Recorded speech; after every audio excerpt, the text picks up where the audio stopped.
তামিলনাড়ু আর অন্ধ্রপ্রদেশের দুটো মন্দিরের সম্পত্তি, মাত্র দুটো মন্দিরের যা মুসলমানের মধ্যে লাগিয়ে দেবে, হিন্দু ভাইদের মধ্যে আর বিজেপিদের মতো দলকে শুভেন্দু অধিকারীদের হাতে মশলা তুলিয়ে দেবে। মশলা কি বলার, কি বলেছে বিধানসভায় একাধিকবার, যে কটা বিজেপির বক্তা বক্তব্য দিয়েছে তাদের অধিকাংশ একটা কথাকে নিয়ে চর্চা করেছে। উনি নাকি 2-3 দিন আগে বলেছেন কলকাতায় দাঁড়িয়ে, যেখানে মুসলমানরা 10 জন 12 জন 15 জন 25 জন মিলে নামাজ পড়বে, কিছুদিন নাকি নামাজ পড়লে বা কন্টিনিউ নামাজ পড়লে নাকি ওটা ওয়াকফের সম্পত্তি হয়ে যাবে, ওয়াকফ হয়ে যাবে। ভাবতে পেরেছেন কত অসত্য কথা বলেছে? এটা নিয়ে যে বক্তাই বক্তব্য দিচ্ছে ওদের অধিকাংশ কথা দিয়ে খোঁচা দিচ্ছে। আচ্ছা, এটা কি হয়? এখানে যারা মুসলিম ধর্মের মানুষ আছে, অত সহজ? তাহলে বলুন তো, এই রকম ভাবে মিসগাইড করে কি করছে, হিন্দু ভাইদেরকে আরো ভয় দেখিয়ে দিচ্ছে। মানে যা হাত পা ছুটছে, যা করছে, হিন্দু ভাইদের আরো ভয় দেখিয়ে দিচ্ছে। এই এত সম্পত্তি এত সম্পত্তি তেন তেন বলে চিৎকার করছে, ঘোড়ার ডিম সম্পত্তি।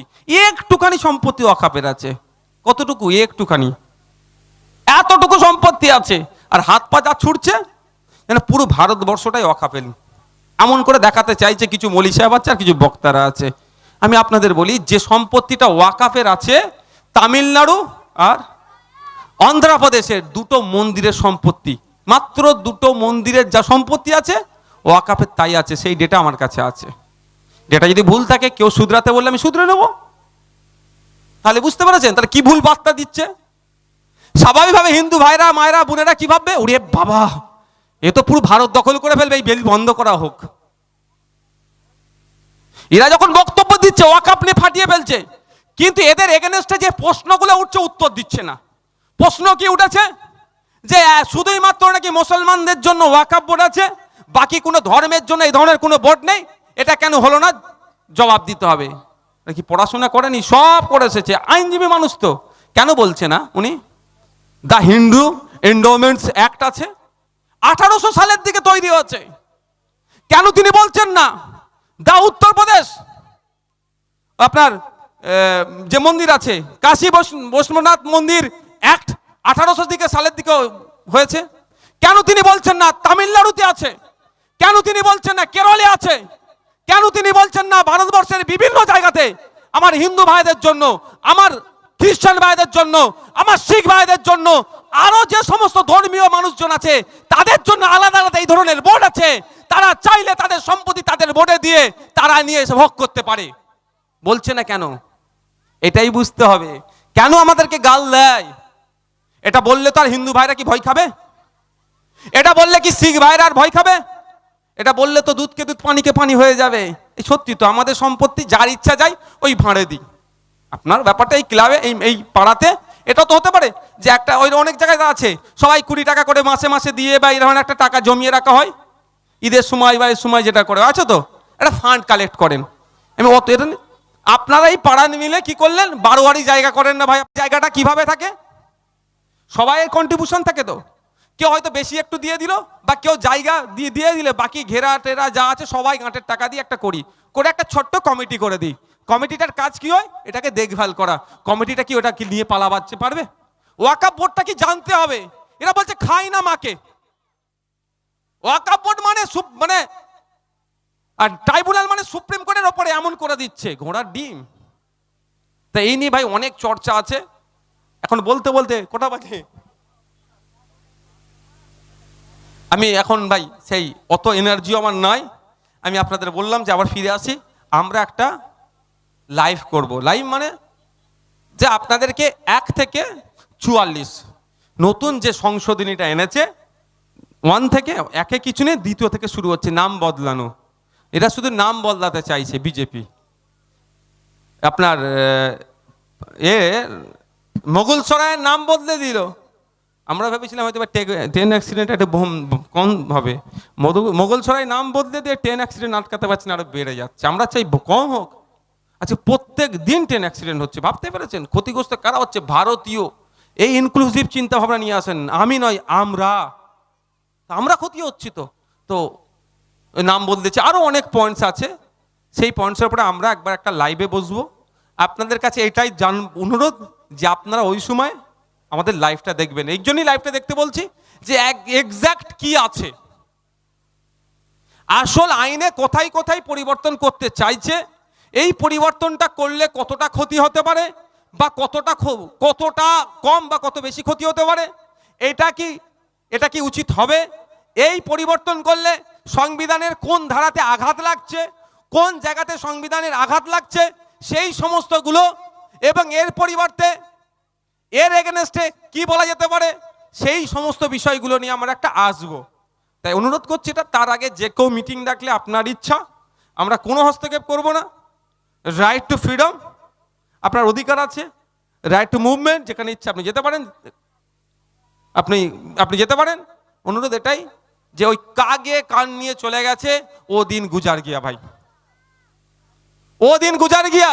অনেক ক্যাকা ছিচি করেছিল, আর পার্লামেন্টে যখন সিএর বিল পাস হচ্ছিল পেছনের দরজা দিয়ে এরা পালিয়েছে। তো এটাও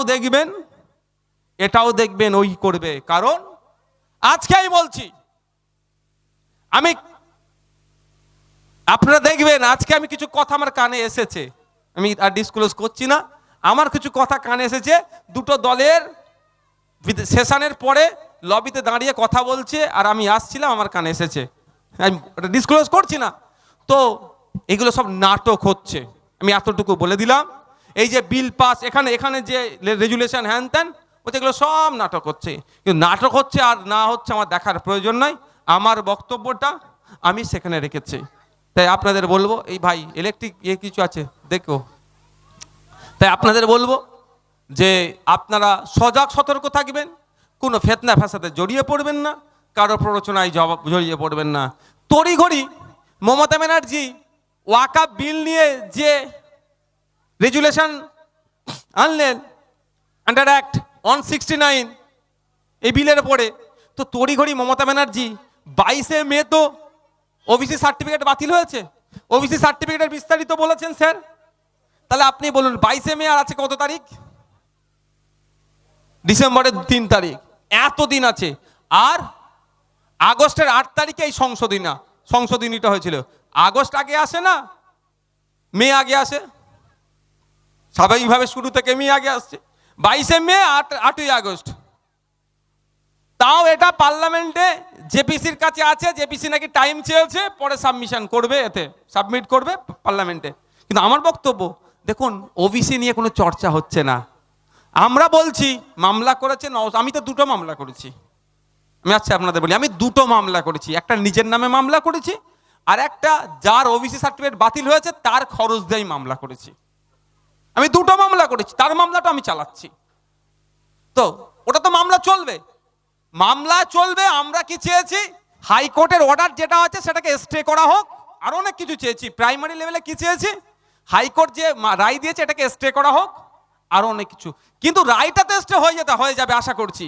কিন্তু হাইকোর্ট যে নির্দেশনা দিয়েছে সেটা কিন্তু আমার মনে হয় যে সুপ্রিম কোর্ট সেটাকে উড়িয়ে দেবে, এই ধরনের নাও হতে পারে। কারণ হাইকোর্ট একটা সহজ কথা বলেছে, সহজ এটাই, 1993 কমিশন ফর ব্যাকওয়ার্ড ক্লাসেস যে অ্যাক্ট আছে, আইন আছে, সেই আইনের মাধ্যমে আইনকে সামনে রেখে এই জনগোষ্ঠীগুলোকে ওর মধ্যে ঢোকান। কি করেছিল এতদিন তৃণমূলের দল, এই কল্যাণ ব্যানার্জির দলেরা কি করেছিল? যে ওই আইনের তোয়াক্কা না করে মনের মতো ভাবে ঢুকিয়ে দিয়েছিল। ভাই সবার আইনের ঊর্ধ্বে কেউ নয়, মোদিও নয়। কেন জানেন? একবার 145 জন এমপিকে সাসপেন্ড করেছিল, আপনারা জানেন কেন করেছিল? একসাথে অত সাসপেন্ড ভারতবর্ষের ইতিহাসে সর্বপ্রথম। কারণ আইনের ঊর্ধ্বে মোদিও নয়। টু থার্ড মেজরিটি না থাকলে এই বিলগুলোকে পাস করাতে পারবে না। সেই জন্য কি করলে? সাসপেন্ড করিয়ে ভটাভট বিল পাস করিয়ে নিল। তাহলে আইনের ঊর্ধ্বে কেউ নয়। রাজ্য সরকারকে হাইকোর্ট যে নির্দেশনা দিয়েছে, সুপ্রিম কোর্টে কেস চলছে, চলুক না, ভালো তো, আমিও তো ওয়েলকাম করছি। না ভালো উকিল দিয়েছে, চিৎকার করার পরে নওশাদ সিদ্দিকীরা ভালো উকিল দিয়েছে, ভালো তো। কিন্তু অন্য যে পার্টটা আছে সেটা করছে না কেন? অন্য পার্টটা কি? যে এখানে ওই আইন অনুসারে, ওই 1993 অ্যাক্ট অনুযায়ী এইগুলো তৈরি করে বিধানসভায় এই ব্যাক করে আপনার ওই বোর্ডকে দিয়ে, ওই আপনার কমিশনকে দিয়ে, তারপরে বিধানসভায় পাস করিয়ে নিলেই কাজ শেষ।